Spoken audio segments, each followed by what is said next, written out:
Assalamualaikum warahmatullahi wabarakatuh.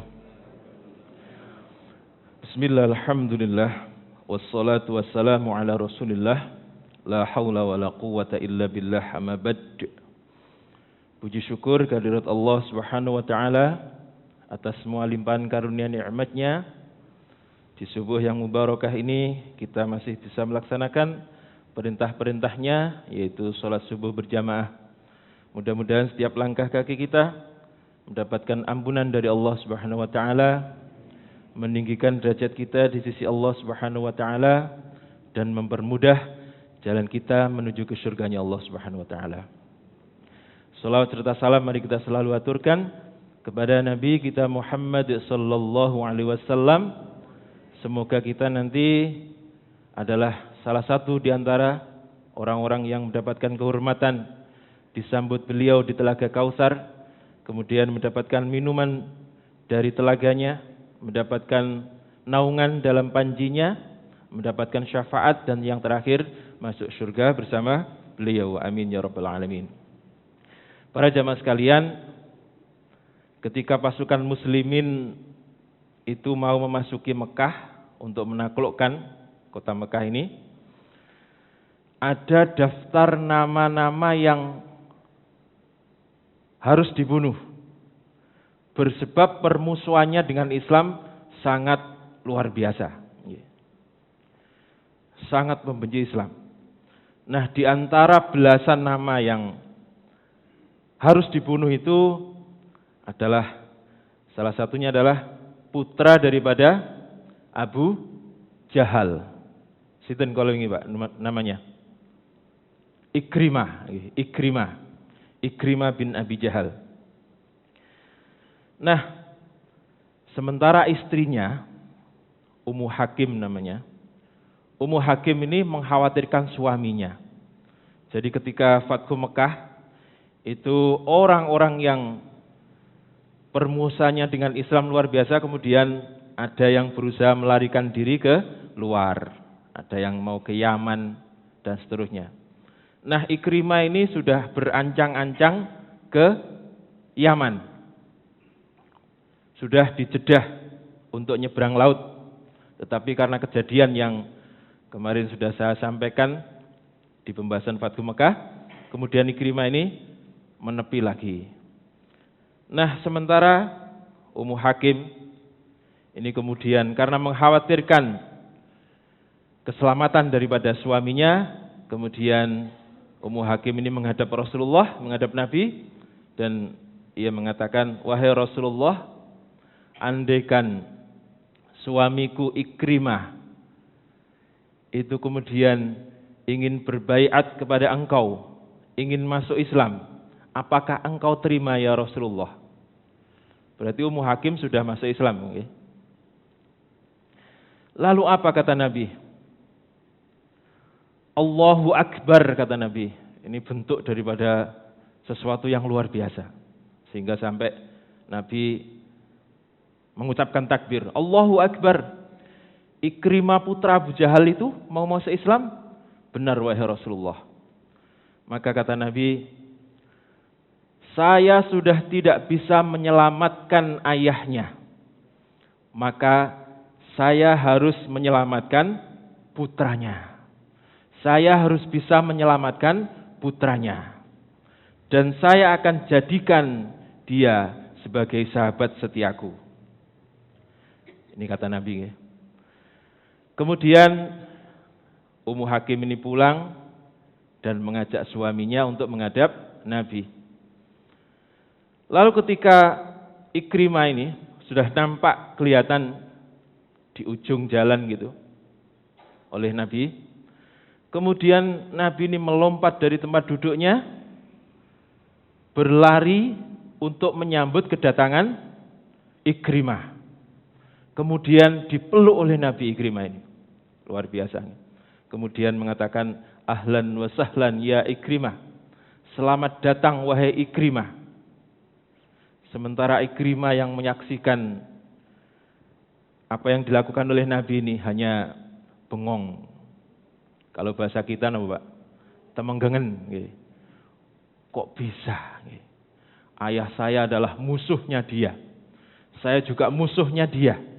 Bahkan ketika pasukan muslimin masuk ke Mekah itu, salah satu di antara orang-orang yang menghalang-halangi dan terjadi peperangan kecil, yaitu dia, Ikrimah. Tetapi kok begitu cepatnya memaafkan. Itu kira-kira yang dipikirkan oleh Ikrimah. Nah, para jamaah sekalian, itulah Nabi kita. Begitu mudah memaafkan. Sangat mudah sekali. Bahkan musuhnya, musuh bebuyutan. Musuh bebuyutan itu berarti musuh dari buyut-buyutnya gitu maksudnya. Musuh bebuyutan. Nah, sekarang ada pertanyaannya adalah, memaafkan ini sebenarnya gampang apa sulit, Bu? Dalam? Wonten sing sulit sing gampang nggih. Nggih delok-delok salahane nggih, nek ngrasani tok ngono terus njaluk sepuro nggih gampang. Tapi mari ngetrek-etrek nggih. Mari ngenyek ngetrek-etrek atau memfitnah sampai viral nggih. Udah sekarang viral sekarang. Sampai viral sak Jawa Timur. Nah, terus njaluk minta maaf ya pikir-pikir. Nah kan kira ngoten jawaban kita. Gampang napa angel berarti? Delok-delok kesalahane nggih. Tetapi apakah agama kita disuruh begitu? Enggak ternyata nggih. Memaafkan ya memaafkan. Tidak disuruh melihat ya ndelok-ndelok dhisik kesalahane. Enggak begitu nggih. Nah, para jamaah sekalian, sebagai gambaran akan saya sampaikan sebuah kisah, bukan kisah, cerita nggih. Orang-orang Afrika itu kalau menangkap monyet, ini sering saya sampaikan. Kalau menangkap monyet itu cukup dengan dua benda. Yang pertama kacang, yang kedua toples yang mulutnya itu kecil. Di toples biasanya kan mulutnya kecil terus dalamnya agak besar. Dua itu. Lalu kacang ini dimasukkan toples. Toples ini kemudian diikat dengan pohon. Nah, ketika ada kawanan monyet, kemudian monyet ini berusaha untuk mengambil kacang yang ada di dalamnya. Nah, monyet ini kan terkenal dengan binatang yang rakus, sehingga kalau ngambil langsung banyak. Karena takut terjatuh, maka genggamannya dipererat monyet ini. Tetapi apa yang terjadi? Ketika genggamannya dipererat, dia mau mengeluarkan tangannya itu tidak bisa. Nyantol nih wow, nyantol toples. Sebab masuknya tidak bawa, keluarnya mau bawa kacang. Akan ditarik Pak, ditarik. Masih nyantol. Ditarik sekuat-kuatnya masih nyantol. Tetapi dia tidak mau melepaskan kacang itu. Saking emane. Nah, itu kemudian sampai yang punya toples tadi datang, wah kena monyet ini. Tidak mau melepaskan. Sebenarnya gampang napa angel? Menurut jenengan? Gampang tuh sebenarnya nggih. Tinggal kacangnya dilepas terus bisa keluar. Tetapi monyet tidak mampu nggih. Nggih pancene monyet goblok nggih. Sebab enggak pernah sekolah nggih. Nggih mboten ngrasani pancene goblok monyet. Nggih. Sampai monyet ini tertangkap oleh yang punya toples tadi. Itulah cara menangkap monyet di Afrika sana. Nah, apa yang mau saya sampaikan dari kisah ini? Mungkin di hari-hari yang fitri ini, barangkali di antara kita masih ada tersimpan rasa-rasa sakit hati, dendam, atau bahkan menyimpan kejelekan-kejelekan orang lain. Sungguh andaikan demikian, kita itu mungkin sama bodohnya dengan monyet itu. Bahkan melepaskan kacang dia tidak mampu, tidak bisa. Padahal kalau dirasakan gitu ya, orang menyimpan dendam itu yang sakit itu ya yang menyimpan, bukan orang yang didendami. Nggih. Mau tidur ndak bisa kelop-kelop gara-gara mikir dendamnya. Tetapi yang didendami mungkin sudah bisa tidur. Itu yang terjadi. Tetapi itu tidak mampu. Bahkan ada orang yang suaminya itu loman, sama fakir miskin, anak yatim juga loman. Kemudian ngurusi anak yatim, tapi keterusan. Maksudnya apa keterusan? Diurusi sak ibuke. Itu keterusan namanya. Karena kasihan awalnya. Kemudian istrinya yang pertama itu marah, sakit hati, sampai tidak mau didatangi. Bahkan suaminya sampai meninggal ini masih menendam sakit hati, masih belum memaafkan. Nah ini bahaya, bahaya. Sebab apa? Allah tidak akan memaafkan, Allah tidak akan mengampuni orang yang meninggal dalam keadaan membawa sakit hati. Orang yang meninggal dalam keadaan belum mampu memaafkan kesalahan orang lain. Walaupun sebesar apa kesalahannya. Kira-kira begitu. Jadi kisah monyet tadi memberikan gambaran bahwa sebenarnya gampang. Tetapi betapa banyak orang yang tidak mampu melakukan itu. Karena sik timbang-timbang wau. Mikir-mikir, ya pancene salahe gede dietrek-etrek. Sampai viral sak Indonesia njaluk sepuro nggih engko dhisik. Nah, pikiran-pikiran itu kan sebenarnya bisa dihapus nggih. Pokoknya kalau ada orang minta maaf, dimaafkan. Bahkan kalau belum minta maaf pun, kalau sudah lewat 3 hari, kita harus bisa memaafkan. Sebab orang sakit hati itu oleh Islam hanya diberi jatah 3 hari. Maka ada kata-kata atau hadis yang mengatakan bahwa doaul mazlum mustajabun. Doanya orang yang dianiaya, jenengan disakiti, itu mustajab. Walau kana fasiqan, walau kana kafiron. Walaupun dia ini adalah orang yang fasik. Orang fasik itu orang Islam tapi gak pernah sholat, ya gak pernah puasa, tapi Islam. Walaupun orang nakal seperti ini, tapi kalau disakiti, terus berdoa kepada Allah, dikabulkan. Maka walaupun yang berkuasa misalnya orang Islam, maka dia tidak boleh menzalimi selain orang yang tidak Islam atau non-Islam.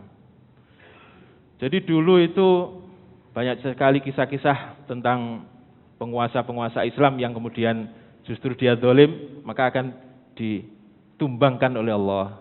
Seperti halnya kisah-kisah yang terjadi di Spanyol. Spanyol dulu kerajaan Islam luar biasa. Ada Granada, ada Cordova.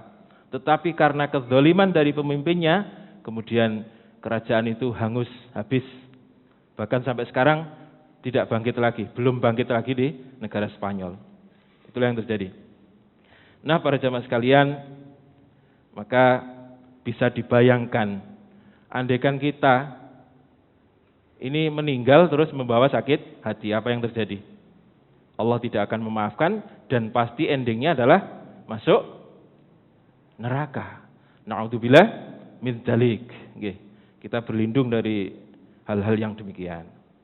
Jadi menyimpan sakit hati itu sama halnya dengan memasukkan kotoran-kotoran ke dalam hati yang bersih, hati yang suci, dan lambat laun kalau itu tersimpan lama, lambat laun hati kita yang asalnya bersih itu dicemari oleh kotoran tersebut. Bahkan bau busuknya akan merembet ke hati kita. Kalau sudah demikian maka lama-kelamaan kita ini akan menjadi jelek tanpa terasa. Nah ini kan susah. Jelek tanpa terasa. Kadang-kadang orang ngomong ngeten, Bu. Aku ini senajan omonganku elek tapi atiku api. Pernah dengar ngoten, Pak? Kira-kira bener mboten? Ya, omongan sama hati itu setel, Setel. Nek wong ngomongane elek niku ya memang dalamnya jelek, Bukan aku jane apik, walaupun omongan saya jelek, tapi hati saya baik. Nggak bisa begitu. Gitu. Setel. Jadi hati itu ibarat sesuatu yang ditutupi di dalam botol. Kalau ada lupa-lupanya, misalnya tiba-tiba bocor, ya yang bocor itu atau yang tidak disengaja itu yang asli. Maka kalau ada orang itu misuan kok ngomong sepurane, gak sengaja. Nah itu berarti di dalam hatinya ada misuh. Orang yang tidak biasa misuh, tidak mungkin dia bisa misuh. Perlu bukti. Jenengan Pak Usman pengen misuh, saged boten? Boten saged nggih. Sebab memang itu kebiasaan. Tidak bisa didadak sampean misuh sing buanten ndak. Ada orang misuh kok fasih, berarti dia biasa misuh. Kira-kira ngoten. Maka para jemaah sekalian, jadi hanya orang yang jelek yang mampu menyimpan kejelekan orang lain. Hanya orang jelek saja yang dia bisa menyimpan rasa dendam, rasa sakit hati. Kalau orang baik, dia tidak mungkin bisa menyimpan rasa sakit hati itu. Ya sudah, habis ini ya kita ingat hadis tadi, doaul mazlum mustajabun. Kalau jenengan disakiti, langsung donga mawon. Setelah donga terus jenengan dapat sesuatu kan wis lupa. Lalu bagaimana sekarang caranya ketika sakit hati itu sudah terpendam sedemikian rupa? Maka ketika ingat itu kemudian langsung baca istighfar. Ingat kejelekan orang lain, istighfar lagi. Ingat lagi, istighfar lagi. Sampai setan kapok menggoda kita. Sampai setan pegel. Ingat, istighfar. Istighfar terus. Dan istighfar. Maka lama-kelamaan Allah akan menyetel hati kita untuk menjadi hati yang bersih. Allah akan menghapus dari hal-hal yang tidak baik itu. Maka kemudian hati kita akan menjadi bersih. Rata-rata itu kata dokter, orang-orang yang mempunyai penyakit kronis itu rata-rata katanya orang yang tidak mampu memaafkan yang lain. Ini kata dokter. Dan ini sudah diteliti banyak dokter.